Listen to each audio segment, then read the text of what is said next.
Hello, everyone. Welcome.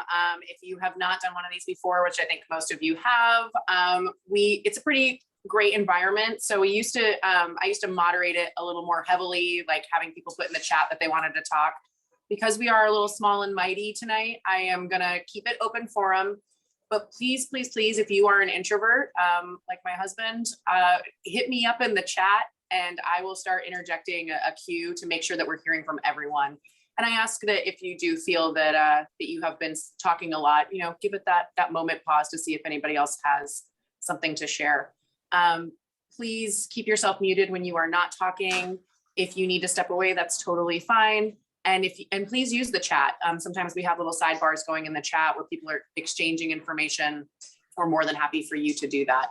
So if you have a question that for some reason you are uncomfortable asking, you can hit me up on chat directly and I will ask it anonymously on your behalf, because this is a safe space for learning and growing together.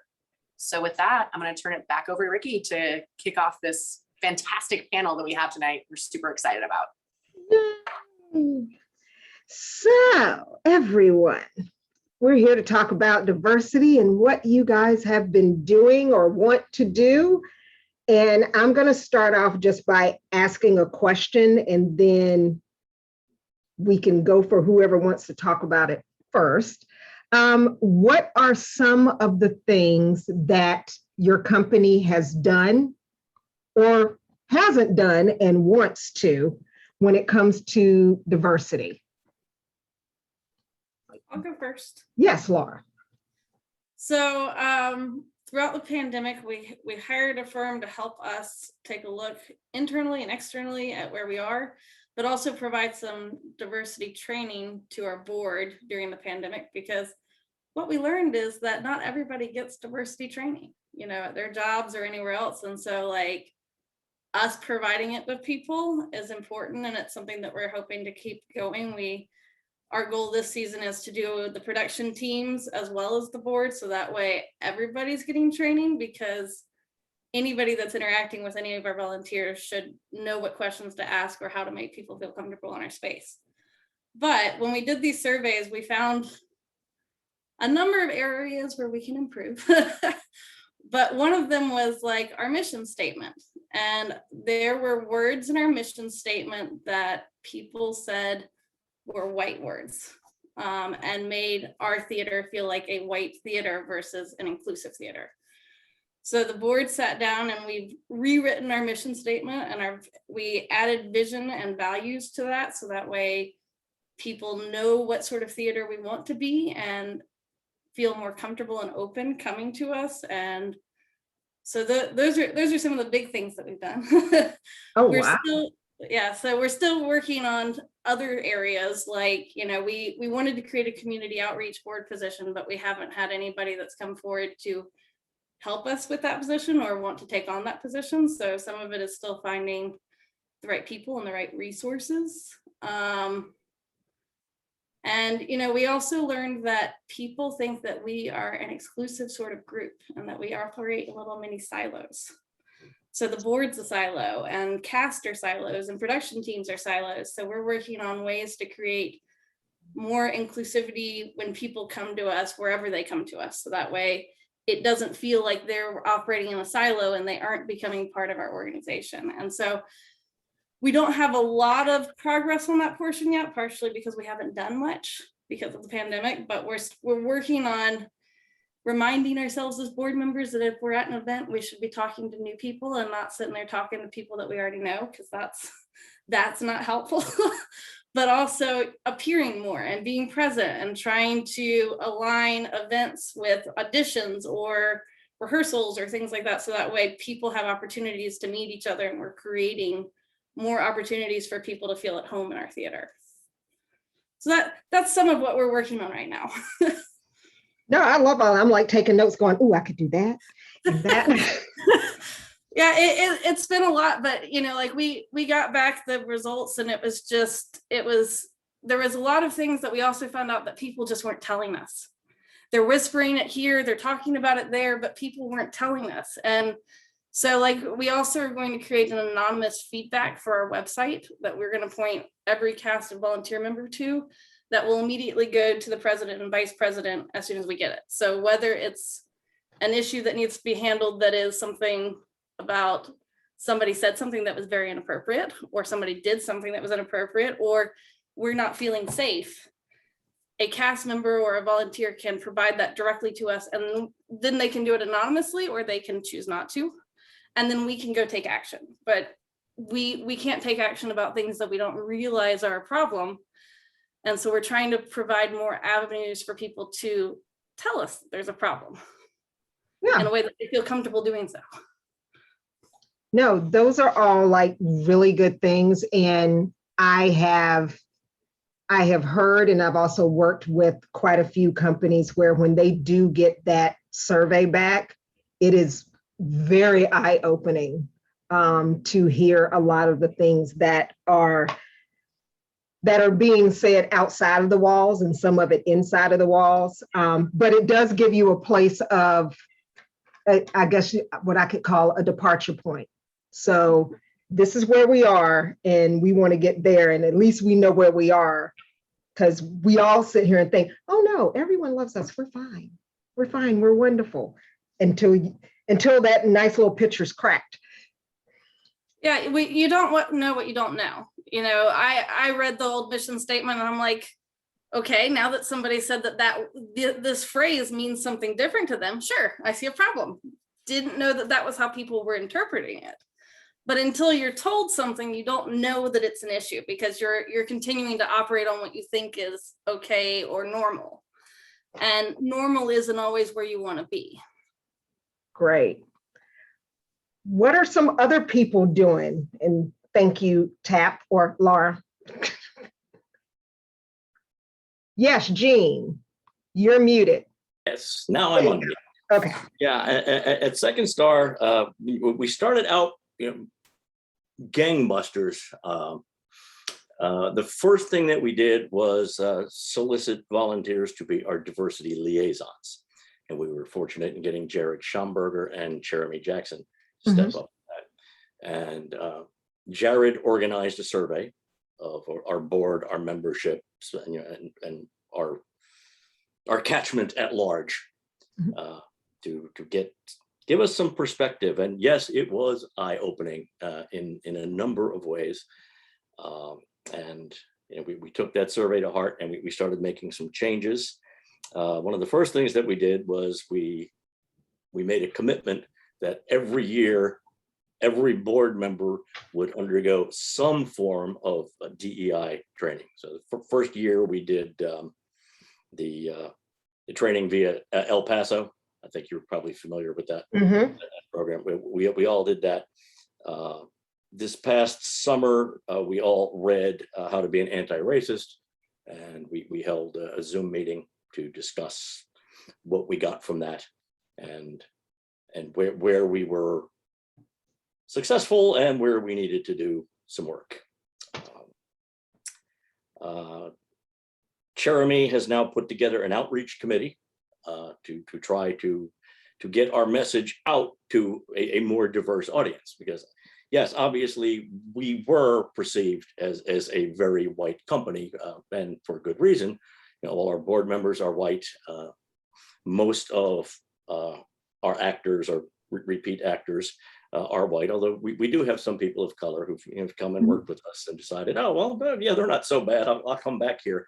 But those who are not already within still see us as being a very white company, and there apparently is a perception, even though we have said for years, and at the time we were using the term colorblind casting, which we learned was not the term to use. But we had been putting out the word that all roles were open to all ethnicities and etc. But apparently people who were on the outside just didn't believe it. So that's one thing that we need to fix, and that we're hoping that we can fix via our outreach committee. And we're hoping to just bring more people in. We set out with a when the Bowie Playhouse told us that we could perform again, they said, "Hey, you want to do a show in August?" And we said, "It's the beginning of July." No, but we did say yes. We'll do a November show, and we set out, and in record time, like in 3 weeks, we started with a slate of like 100 possible shows, narrowed it down to like 23, 24. Those of us on the show selection committee read all 23, Oh, wow. 23, 24. We conducted, we solicited director submissions, and anyway, we did that whole process in record time, and we came up with a 3-show season that we were very pleased with. And we were also very, very pleased that we only had a handful of director proposals, but one of them was from a young fellow named Charles, who's, I don't know how old he is, 28, 30, 30-ish Black man. And he was very enthusiastic about wanting to work with us. And after we interviewed him, we were very enthusiastic about wanting to work with him. So that was good. And we had set up that he was going to direct a show for us in our February slot coming up. Then things went bad because Delta variant. So Yep. the Bowie Playhouse once again said, no, we're back to restrictions. You can only seat 17 people at a time in the theater. And we said, yeah, no, that won't even pay what you charge us for rent. So the November show fell to that. And then the young man who was going to direct the February show had a lot of family issues with ill family members, and feeling that the best thing that he could do for himself, his family, and his community was to not do a show in February. And we said, yeah, okay, we'll push that ahead somewhere. And meanwhile, that's probably a moot point, because right now we don't have a rehearsal space, because the church where we rehearse is not letting outside groups use their facilities yet. And it looks like we're not going to have a performance venue at least until spring. So we're kind of out of business. So all of that kind of put the brakes on a lot of our efforts. So we continue to do things like update our operations manual. We created some new policies, a new reporting mechanism, for microaggressions and worse. And it provides an option to do so anonymously. We also decided that every time, first rehearsal, everyone will read the policies. We will actually have face-to-faces with the directors about our policies. And the cast will get to choose, but I forget the exact term that we put, but for lack of a better term, I'll say a cast captain, which is someone that anyone with a grievance can report to, who will then take it on their behalf. The idea behind that was that if we say, well, report it to the stage manager, report it to the director or the producer or whoever, very often in our company, all of those people are officers on the board of the company. And so people might not be entirely comfortable with going to those people. So we put another mechanism in place. Sounds like y'all are doing like a lot. I like the fact that y'all have like the chain of command kind of set up within the organization. So, once we're back in a space of activity with other humans, at least there will be things that are set up. You have like the outreach committee that is being established to kind of help with your diversity efforts. And I know y'all were doing quite a bit earlier on, like you said, the gangbuster part. I do remember that quite effectively. But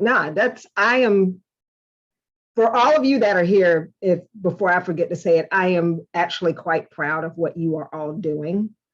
Shockingly, I probably know more about what y'all are doing than y'all think I do. I snoop a lot. So that's just, I just want to know what people are doing. And a lot of actors are possibly doing that. So that's just something to think about. A lot of people that are going to start auditioning are are going to want to know, who is this? What am I walking into? Are they going to, respect me as a human, as a person, or as I identify? So those are some things just to think about. So anyone else want to pipe in on that? What have you done, haven't done, want to do? Yay, no? Do we have Well, one? I'm Maureen from Laurel Mill Playhouse, and I'm just so impressed with what I've heard. We're going to be working on our policies. I love the cast captain idea because you're so right, people don't go to the director because it's somebody. We've had issues where people have not been nice to each other. I was wondering if anybody would be willing to share the survey with me. I think that's an excellent idea. I'm going to relook at our mission statement because we redid it back in the beginning, and now I'm wondering if it is not really what we want. I would ask about the diversity training, how you found someone to do that, but maybe Ricky, you would be willing to do that possibly. Of course, we've been closed for quite a while. We've been writing grants. We own our theater, so we don't stop paying for it. We still have to pay the mortgage, and so we've been really, really busy with the grants and just making it a more comfortable space to be for the actors. And I visited a theater out in Colonial Beach a couple weekends ago, and I was just so impressed with them. They have like a 20-seat theater, and they're going gung ho. We're on Main Street in Laurel, and our Main Street businesses are very, very diverse. It's wonderful. And I came up with the idea. We have a couple of women's dress shops, and I thought maybe we can't do a show right now, but we could do a fashion show. Get people involved, know that we're there, kind of get them ramped up. It's kind of when you do a one-act festival, people go and try out for it and do it, and they get hit by the bug.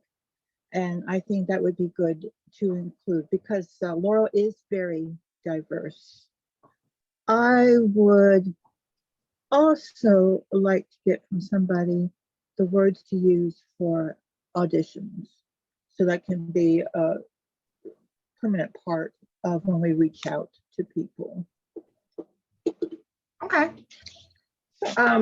Yeah, we can definitely help you with all of that. I do have a survey that, in other words, I can send you all the questions and you can pick which questions you want based on what the needs are for your company. But I do have one of those because I'm currently doing one with another group that's here somewhere in the background. But yeah, and yeah, always up for a diversity workshop. We do that. And there was something else that you asked for. Oh, no, something that you mentioned, because you said y'all are writing a whole bunch of grants. And this is just something that I'm going to ask to the group, because I know in the grant writings that I have had to do over the past 2 years, ask this. When you're applying for grants, don't they ask about your diversity makeup, like the makeup of your company, your outreach? So these are things that, as we have been applying for grants, this is now one of those things where the work that you do actually could feed into the amount of money that you could get from different ones. That is absolutely correct, especially with the Maryland Arts Council. Yeah. It is to anybody's benefit to keep records of what you do and how you do it and who you reach out to, numbers, things like that. Yeah, I have noticed that they are, I've had to fill out quite a few, and they're like, we don't have any background. I was like, okay, you need to go look at pictures. What show did you do? Oh, we did ragtime. Okay, there's some diversity there. So it's, finding those little nuggets sometime.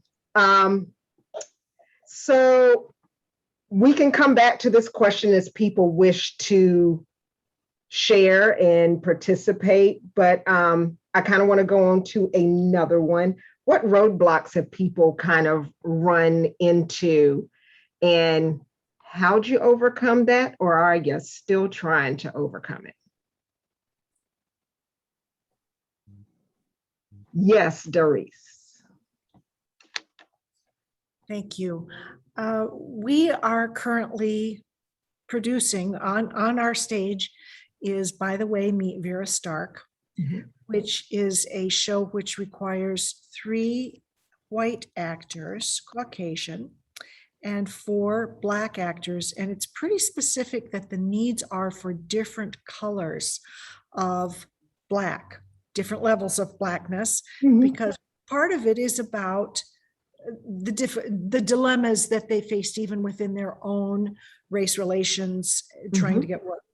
It is a delightful show. It is a wonderful script, Lynn Nottage, and it really shows some of the difficulties that actors of color, all colors in the 1930s faced in Hollywood. And because it's a farce, sort of farce, but it's definitely high camp and a satire, it is very palatable for audiences, because I'm guessing, like the rest of your audiences, our audiences have craved something light, something easy on the mind, because COVID has just overwhelmed all of us.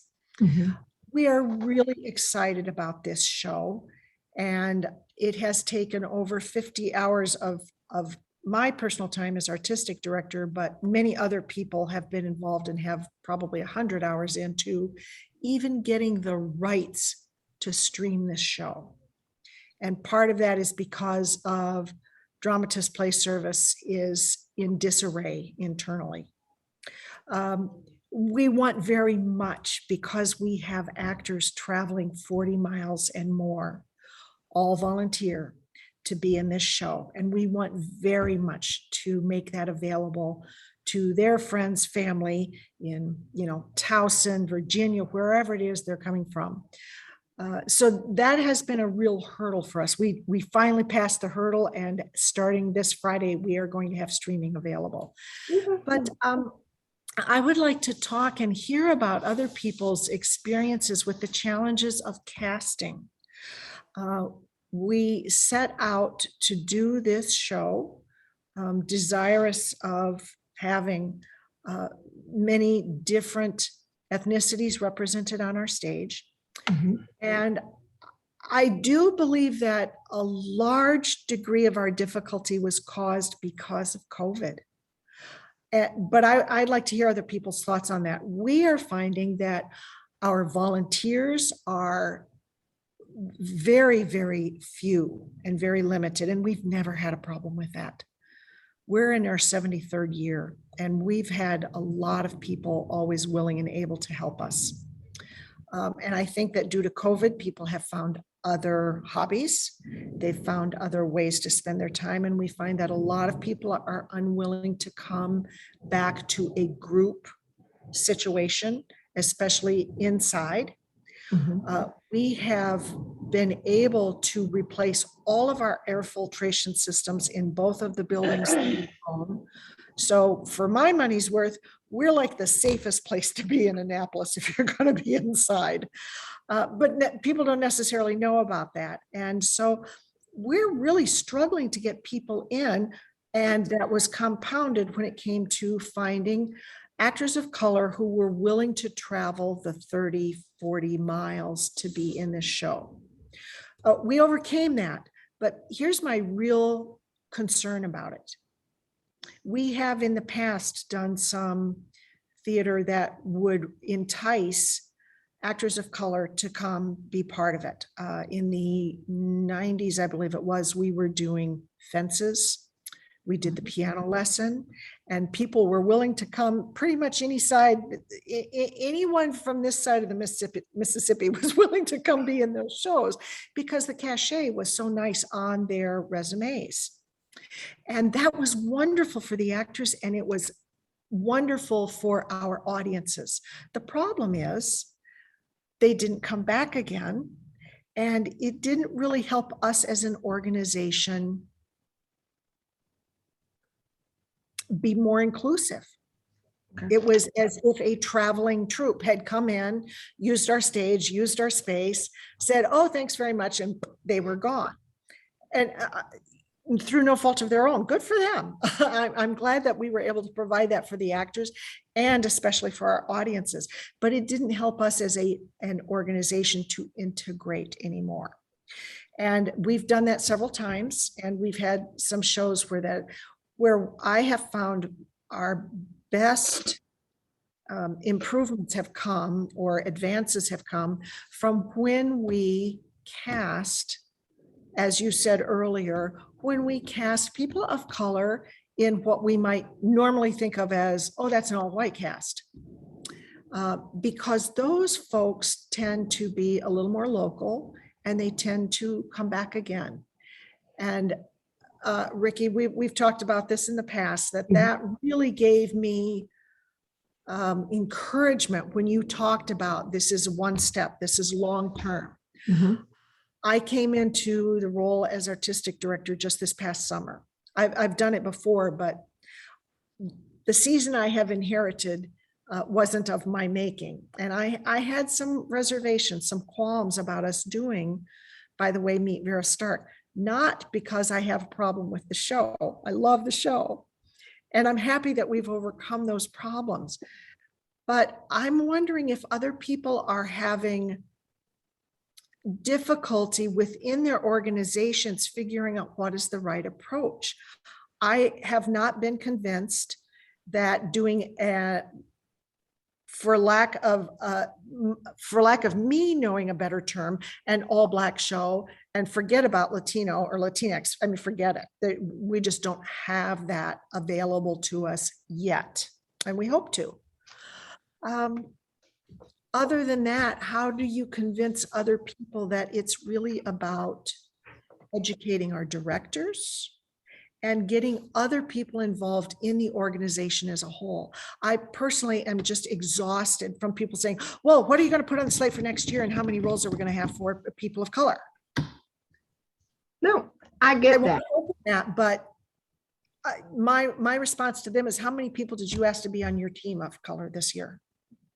I asked 5, and they all declined. And I get it. They've got a lot of opportunities in many other places, and they're having successes in other avenues in their life. But I at least asked, so I don't feel guilty. Yeah. No, I think that is something that a lot of companies are doing right now. And I'm not going to say it's a good thing or a bad thing, but doing like you said, the Black show. Yeah. I always say, don't do those unless you have a cadre of them already in your hip pocket. Because I can't even pull them out. Yeah, I don't know. They're not hiding anywhere inside my body either. But people always say, Ricky, we need somebody that's, we're looking for Black people. And I'm like, I don't know where they are. I just know where I am. I'm not keeping them, but I do get it. And I have, we all have our group of people that I have always been able to call on to do shows that are, persons of color, but most of them have gone on to be professional or have babies and say, I'm not doing this anymore. Yes. So it is an ongoing problem everywhere. I know your director for Vera Stark had the same issue with fences at LTA. Yeah, I'm trying to make sure I get all my letters right. Yeah. And she's also getting ready to do radio golf at Peace Mountain and is having the same issues. And that's a paid gig. And she's having trouble getting people for the paid gig. I do think it's part COVID. And I also think that because everyone, rightfully so, is trying to do the diversity thing, it really is a lot of, I know at least 3 people are like, I'm just waiting to see what they do. Like, I'm glad that they're doing the work, but is it doing the work for optics, or is it doing the work to do the work?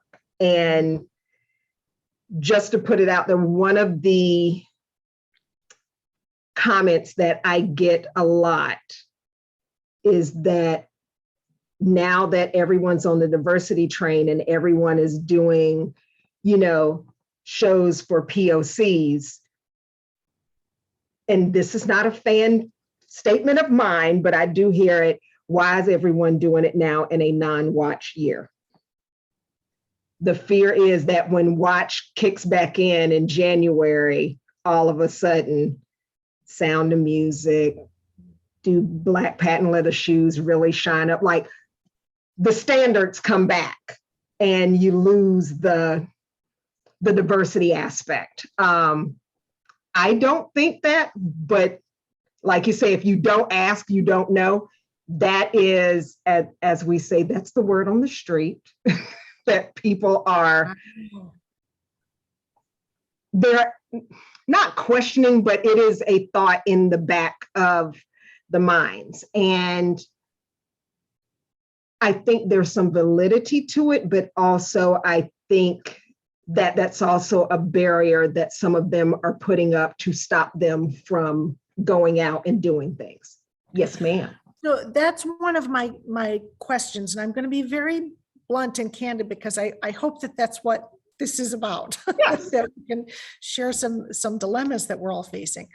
And that is, if we, having accomplished this, and we do have a good show, and there are a couple of people that are really new, and yes, you can tell they're fairly new, but we're a community theater and we are committed to giving people those opportunities. So that's fine with us, that we've got some folks that are real new and kind of first time on stage. That's great. But my question is it a cop-out if we say we're pulling back? We're going to be focusing more on diversity in casting and diversity, we hope, in our internal workings as an organization, and not so much in putting out a show that requires X number of persons of color, rather than let's cast the best person for the role, whoever walks in the door. Yeah, I Is think, it a cop-out? yeah, no, I don't, this is just my opinion. Everyone else is definitely, please give yours. I don't see that as a cop-out.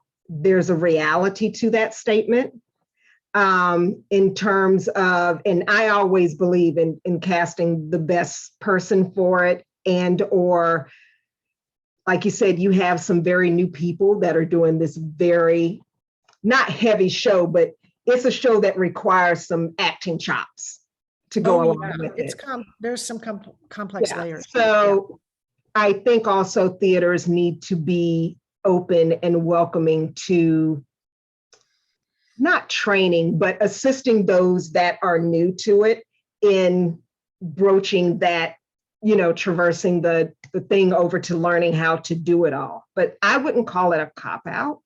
It's truly a real statement. And if you can cast diversely and make that show up in ways, because, you know, there are times when I'm like, oh yeah, I want to go out for that, or I want to go out for this. I'm an August Wilson director. I'm not an August Wilson performer. Oh, Yeah, that's just one of those things. People are like, why don't you do? I was like, no, way too many words for me. I'm a director for that. I know my limit of what I can remember. And August Wilson in his 3.5 hours, that is not my cup of tea. But no, I just think that that's not a cop-out. I think it's something that people can do. And the other thing that I'm just putting out for this group and anyone that listens to this recording, if you are going to do shows for people of color, please, please, please, please, please do not do them in February.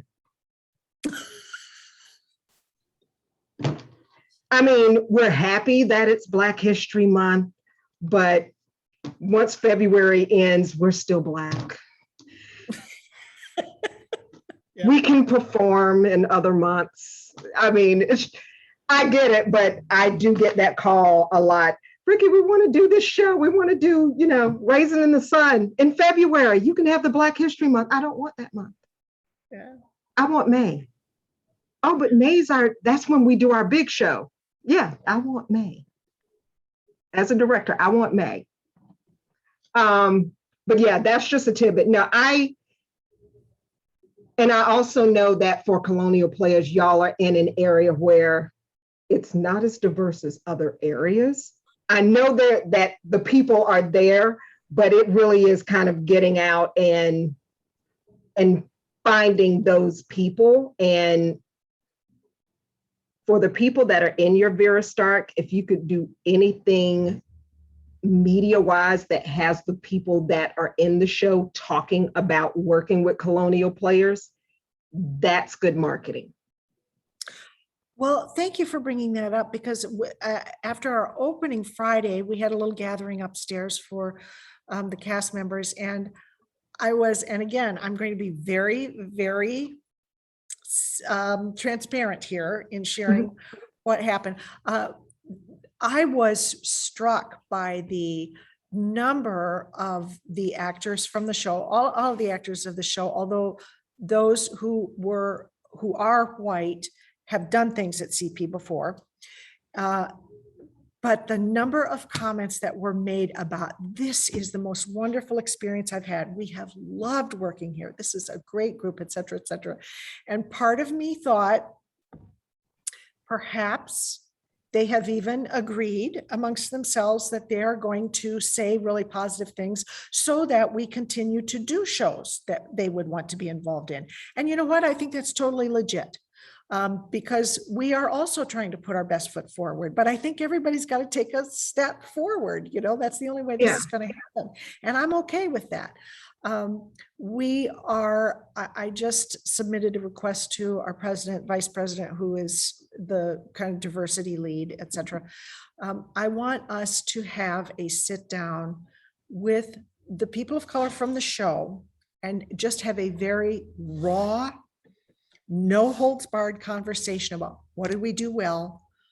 Where did we miss the boat? What suggestions do you have? We may not be able to use them all, or maybe we can't use them right away.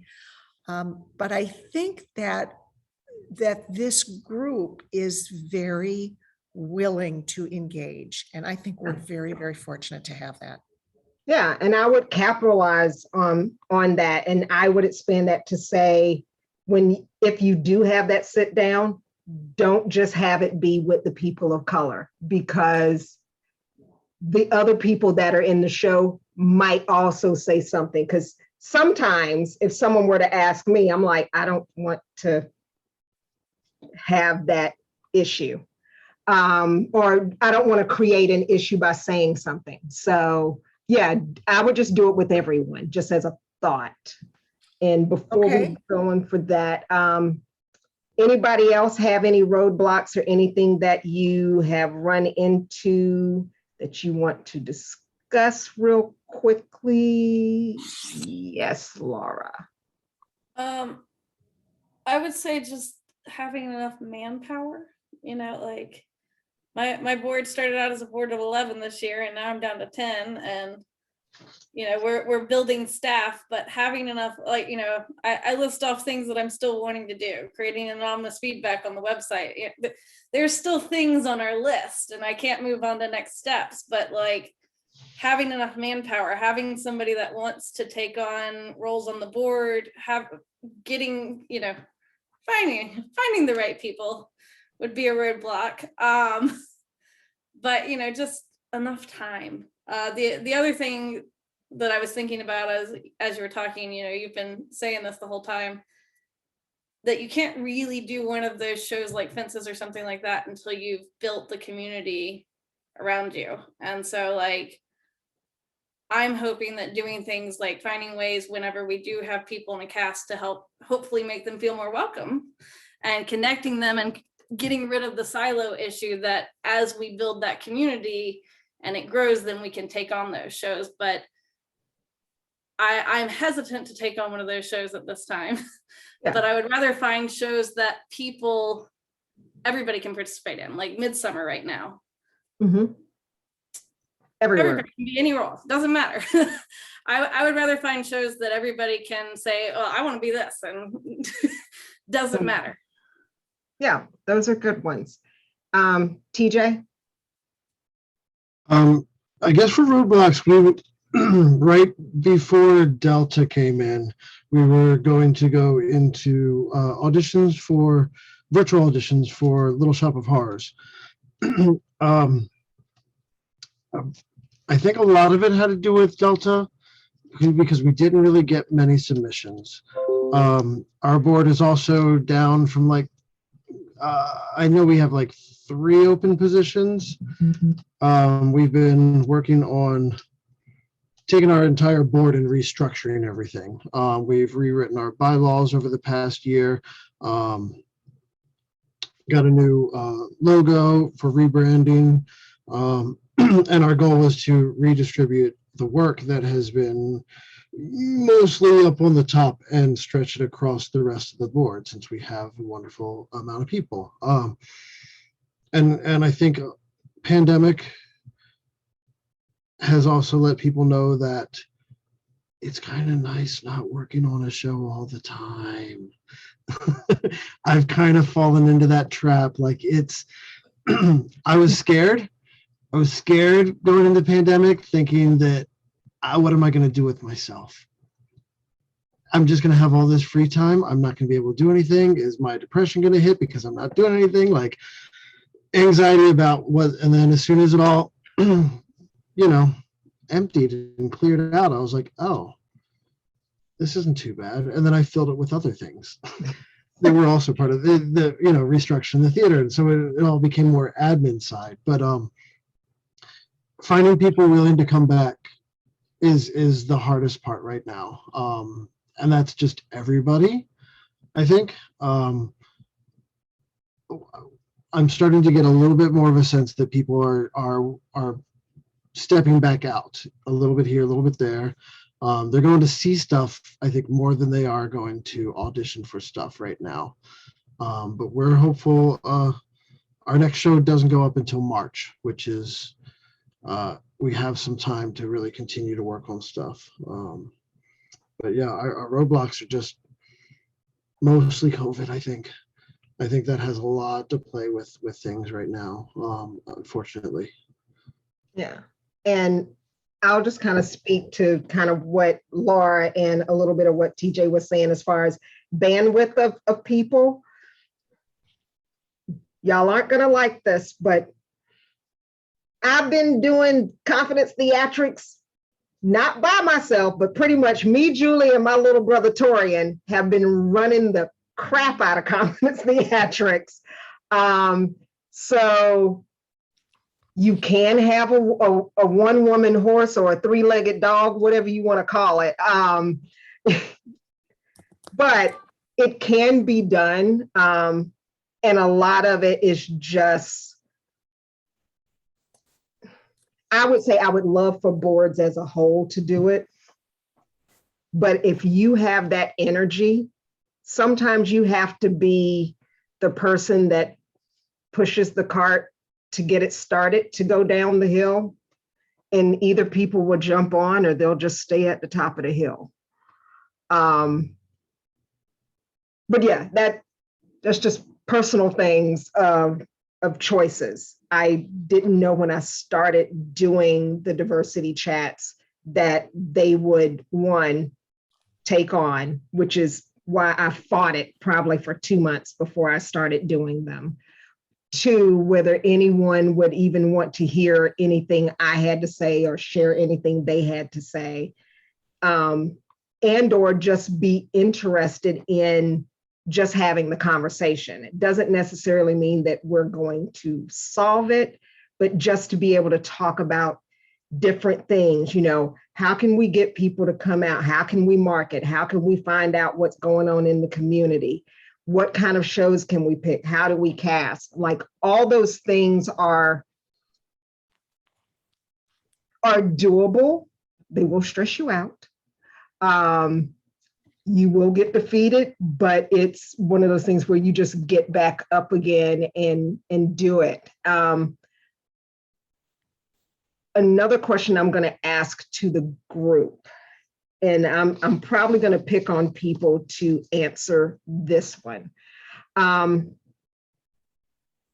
it comes to the tech side of theater, because we are definitely talking about getting people on stage, and yeah, that's wonderful. How's diversity looking when it comes to tech? And do you have a plan for how you can cultivate tech? Just in general, would love diverse tech, but just in general, so that quote unquote, TJ's not always doing lights for the same company all the time, or the Crowleys can take a break sometime from building the amazing set that wins all the awards.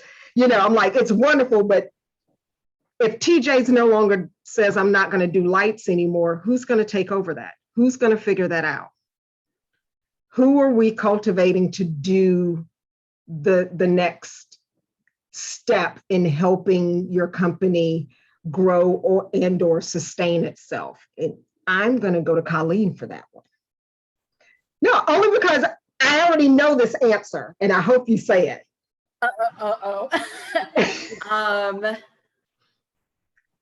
Oh gosh. I know for me, it's important for me as a stage manager. Obviously, I often have a hand in picking and working with my own crew, and I really am focused on creating a backstage that is as diverse as we want our on stage to be. And so some of the things I've done since the last chat that I was able to attend was I joined a bunch of different groups in the Herndon Reston area, which I had never been a part of before. And so now it's about reaching out and tapping into those groups and bring them, hey, are you interested in learning about stage managing? Well, come on, come work with me. I'll show you. I'm easy. Reston Community Players are a great place to come and learn and have fun and, join us. And if you find something you like, we'll help you get to where you need to go. So that's kind of my loose plan. I hope that answered correctly. It did. It's definitely on the track. Yep, Jolene. Yep, because that's exactly where I was going. I was going to say that I think with our apprenticeship program, we've really, honestly, it's the most diverse we've ever been and most inclusive. We got some great kids, not only in the production track for like the technical aspects, sound, lights, costumes, set dressing, but also in the performance section, and we're doing things together. We're not keeping things siloed, even though like we have our separate times, but we bring them together. We did presentations for all the technical stuff for everybody, the tech apprentices and the performance apprentices. And we're just like this really cool, cohesive group backstage. And like, I feel like I don't know, like I feel like it's the most inclusive we've been in a long time. Although this is the first show we've done since COVID. So we haven't been together for a while. So, but even though it's like for the youth, I think that it's really kind of brought some of our adult volunteers together too. So I felt like that's helping to cultivate like the next generation, which is, I don't know, it seems more in diverse and inclusive, and not just color, but sexual orientation and trans, non-binary, just and I'm learning from the kids, and I'm just taking it all in. I think all of us old-time RCP folks are really learning a lot from doing this program, from participating in it. So Yeah, I mean, and that is whether it's, like Jolene was saying, whether it's racial diversity, there's age diversity, gender diversity, the word I can't say, ethnicity. I have to say it slow. But it's all those things that are kind of out there. I know I work with a youth-run theater group called the Free Theater out of Potomac, Rockville, Germantown. We're kind of everywhere. But that is literally a group of 42 to 52 high school age kids that are literally picking the show, doing all the set design, directing, everything from top to bottom. And they are doing that. And we do a free summer intensive every summer where they go through all those different things, how to audition, how to direct, how to create a set. And they're just some amazing kids that are in there. And some have gone on to, we have one that is now, I guess, interning to be a production manager, another one that's interning to do stage management, one that's doing playwriting. So, but these are just kids from all walks of life. And most of them all end up going to Shenandoah for college. So they're not here, but a lot of them do come home. And they are eager to, Miss Ricky, what do you have going on that we can work on? So just think about that when it comes to, the whole diversity thing that you're doing, that the youth definitely is one place where we can go, but bringing in those youth also will bring in the parents. You'd be amazed how many parents get addicted to something because their child is addicted to it. That's how with the old time radio shows that I do, I now have parents that are doing it more than the kids because they were just in the first one with the kids and they were like, oh no, I like this. I might actually try acting when this is over. I'm like, kudos, go for it. Anybody else have anything that they want to say or discuss and or mention about their diversity walk? Oh, Alexa. She raised her hand. Yeah, I just was tagging on to the talk of the youth is because it reminded me as an actor of color, it was community theater that gave me my chance because I was stuck in high school playing Tituba and the Crucible, and that's my only thing on stage I got. So it gave me the experience of, oh, hey, no, I can do this. Other people will put me in other stuff. Mm-hmm. So yeah, the youth is our future. Yeah. No, Alexa, not you. Sorry, my Alexa thing all of a sudden was trying to talk to me and I'm like, oh, I said her name. Oh no, her name. It happens all the time. I knew better than to say her name. You just gotta change that to Echo. I know, and now she's trying to answer your question. She was like, racial diversity. Okay, no. Anybody else have anything that they want to share before I put somebody on the spot? Eleanor. Hey, Ricky.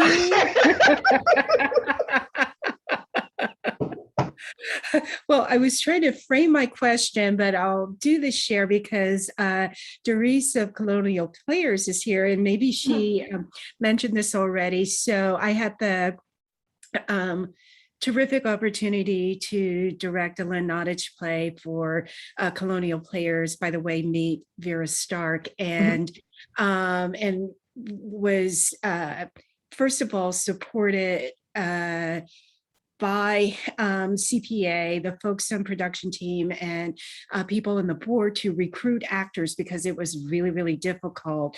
We ended up getting a couple of people who have worked in player productions before, but it's a predominantly African-American cast. And I had to go as far as Baltimore, but I was really looking hard any place I'm in and I see a Black person that looks physically right. Do you act? You know? Walk up and ask them. But it was a challenge, but I'm hopeful that the players will think of other ways that they can enhance that outreach going forward. I think the inclusion of this play within their season thematically fit well with other things that they're doing. I think the support of the board. So what I'm saying, Ricky, is that all the right things were said and the effort was put there. I think it's just a question of how to bolster because why is it COVID is a factor, admittedly, but we shouldn't have to work that hard to get actors to turn out. So why is that? And getting to the root of that question may be a prompt of, to quote, you sometimes some difficult conversations, but I'll throw the ball to Doris. Well, I would just ask your thoughts, Eleanor, on, from your perspective, how much of that was due to just the difficulty of enticing people to a different theater far away because we don't have that bench strength here?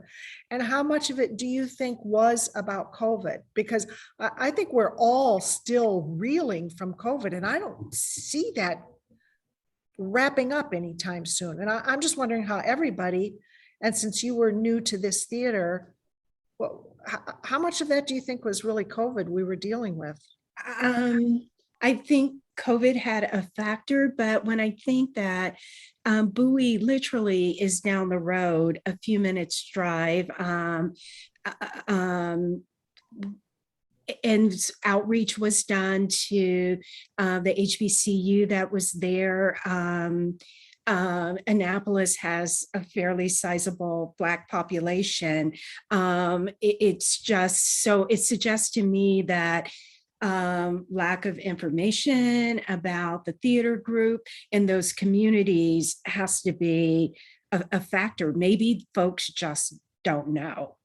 And it becomes a case of then how do you get the word out to them? Not only get the word out, but then what things are done to make sure that they know that they are welcomed here and that this is a place for them. Cool. We have a raised hand. Anne. Unmute. Oh, there you go. Gotcha. Got it. Really sorry. Hi, I'm Ann Hall. I think half the people here may know me. I've been hanging around both in Northern Virginia and Maryland for about 20 years. So I'm, you know, being an audience member is one of my favorite roles, but I also have been on the board. I've been on stage and I do tech work as well. So that's enough of an introduction. I know that some organizations are involved with, or in the past have participated with, the American Association of Theaters, and you were asking about resources. A few years ago, when I was on a community theater board, we were asking a lot of the same questions of how to get different people involved so that we're not doing everything ourselves. It's just a mantra that we have. And I found that there were a couple of resources from that organization that could be pretty helpful. And one of them is Boards in the Spotlight. I don't know if I've got my mirror up or not. Yeah. Boards in the Spotlight. And of course they want to sell the book, but it's not that expensive. I think it was about $22 to $28. And the other very inspiring book that I read on my own, because it's got to be a better way, and also I can't live without the Kennedy Center, is Michael Kaiser's Leading Roles. Is all about how he has transformed major arts organizations, major ones, and taken them from bankruptcy to billion-dollar budgets. So there's some leadership that needs to happen. There's some resources that needs to happen. And I'm really excited about this group. And thank you for letting me participate tonight. Oh, you are so welcome. I mean, again, it was all created to help you guys help yourselves do what it is that you want to do. I mean, none of us were sitting around thinking that everything would go down the way it did in order to open this up. But I grew up, everything happens for a reason. Whether or not you want it to, everything happens for a reason. So I'm assuming this was my reason for having these conversations. Does anyone else have anything else to share? I want to be respectful of people's time. We try to keep these rather short. It also allows us to do them more often. But anything else? I think, yes, Eleanor. So this is more a question with different groups as you have your diversity, your DEI efforts and opportunities. How are you balancing that with the business realities and practicalities of your theater group? And I ask because I'm on the board of a Nova Theater, and I'm responsible for seasonal planning, which is a lot of fun. I get to read a lot of stuff, and I'm trying to look at this from our DEI initiatives. But at a recent board meeting, well, you know, because of COVID, we couldn't do seasons, and we had to do shows that mean box office, which, you know, Ricky, I translate it to, that means don't do anything with BIPOC. And that's not that BIPOC shows cannot be profitable or earn you money. They can, but for others, and that is a practical reality. You got to make money to stay open. How are you balancing box office practicalities, realities based on the data that you have, and making those mesh up with your DEI initiatives and your efforts to be more open and expansive? I have a response. No, I know quite a few that are having that issue. And I think a lot of it is, and I'm just going to use, for example, Bright Star, since everyone's doing it right now. If you're casting Bright Star, one, yes, you want to do additional outreach. Bright Star is not something just me and my psyche that I would wake up and say, oh, that's a show I want to do. So you're going to have to sell me on that, which is fine. As an actor, I will pretty much perform in just about anything. And most of them do, but it's finding that outreach. But also, if you put that outreach out there, you have to cast based on what you're saying. If you're saying that everyone here is welcome and everyone here is open, when I go to see Bright Star, I should see different things, whether it's tall white, short black, big Latino, wheelchair. I should see maybe not everything on the same stage, but it's that type of thing of being okay and willing to maybe cast out a type. And I think that will help with a lot of the box office things, because a lot of people will look at, oh, we have to do something big box office that we can use everyone, and they go Sister Act. I'm like, cool, but Dolores is African American. You can't really flip that one around too much, but you can do something like Little Shop and flip it on its ear in a way that you might not have even ever thought about. So, have you seen Olney's Beauty and the Beast? Yes. Yeah, so I saw who was like cast, and I was like, oh, that's awesome. What a great like inclusive cast that they have. Yeah. So I was excited to see that. So it's literally just, I think for companies now to start, and a lot of it is going to be changing the mindset within the boards in terms of you can do something outside of what you are familiar with, which we talked about this in the director's class. If you're going to do, direct and then there were none, your reference is going to be back to the original. We weren't on stage. People of color weren't necessarily there. So a lot of them say, oh, we need a show to get people of color. Let's do In the Heights. And then if the people of color don't come out, then they tell the rest of the cast, please go get Tams so we can make this work.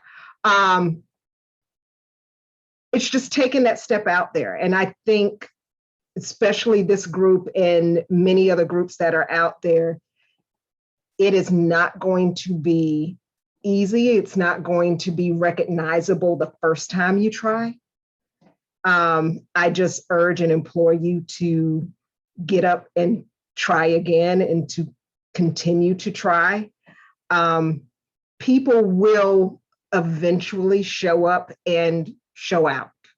They really will. And sometimes it literally just takes the ask of someone that you might have seen in a production, elsewhere and say, I would love to see you on our stage. And, what is it that you would like to do that would, have you drive from Woodbridge to Annapolis?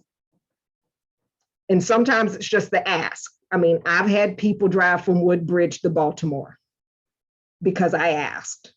I now owe them a lot, but I asked and they did it. But it's being able to sometimes pull those favors in order to get the visibility and the things that you are needing, so that you can showcase what you can do and that you are definitely open and welcoming. And one of the main things, and then I'm going to bring it to a close, which is the easiest thing. And I know a lot of people think that they've done this.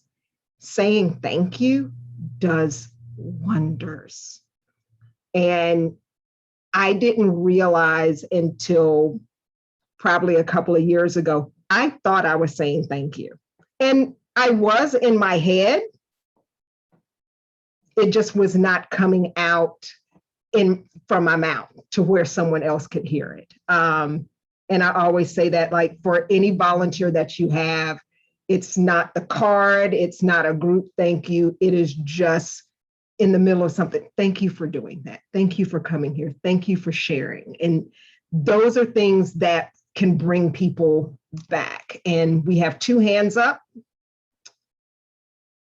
Whose hands were they, Julie? Mine is one of them. Okay, Jean.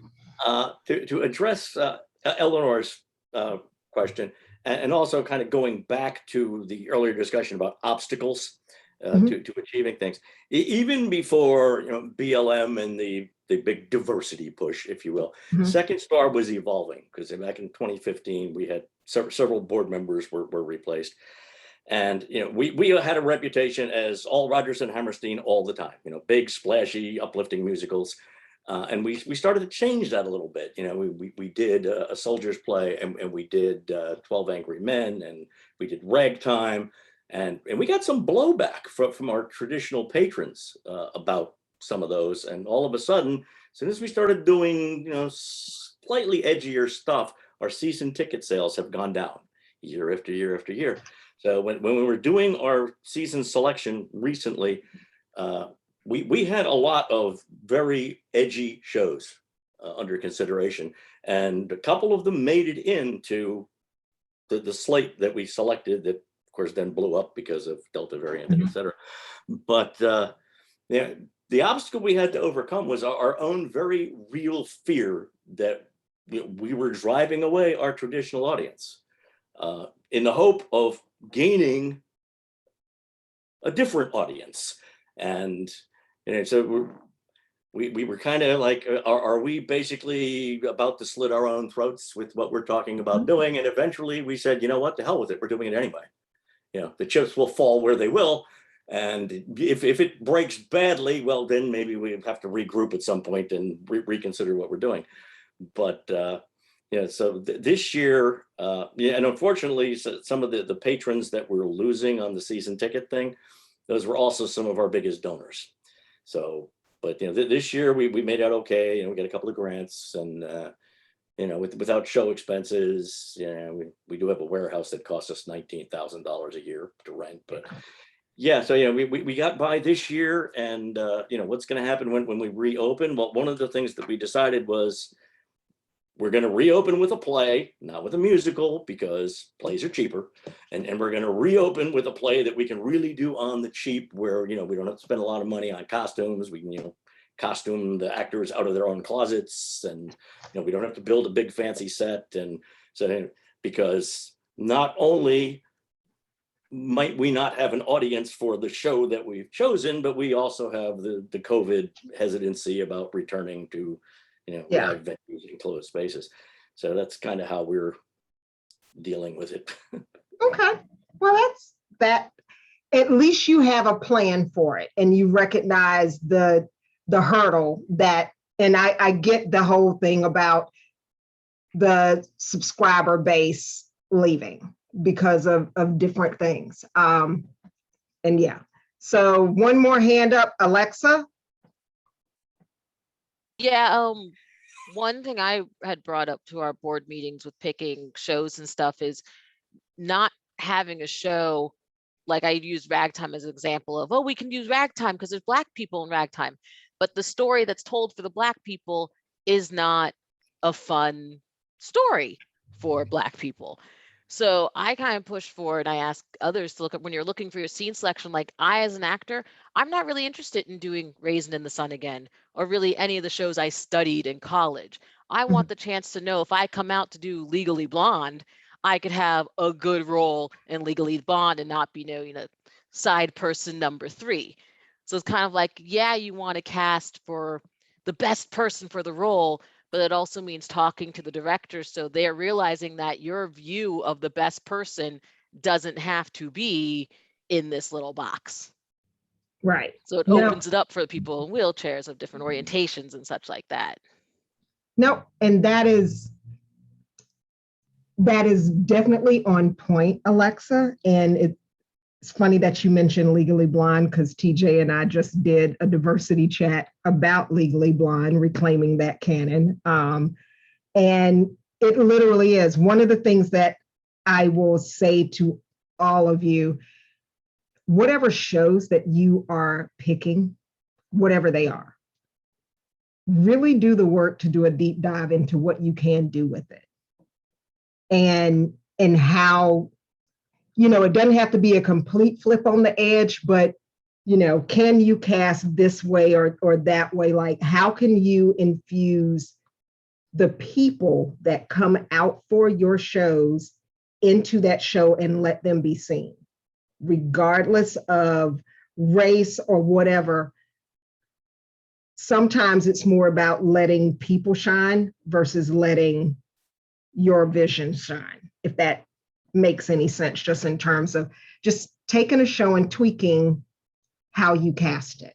And that will have returns far beyond the money that comes in, because the money will come in, but the returns of having, and I think TAP did this with Hunchback of Notre Dame. Yeah, we had Alex Bryce, who is a deaf actor, play Quasimodo with a vocal actor that did his songs and voice for him, but he signed the whole show.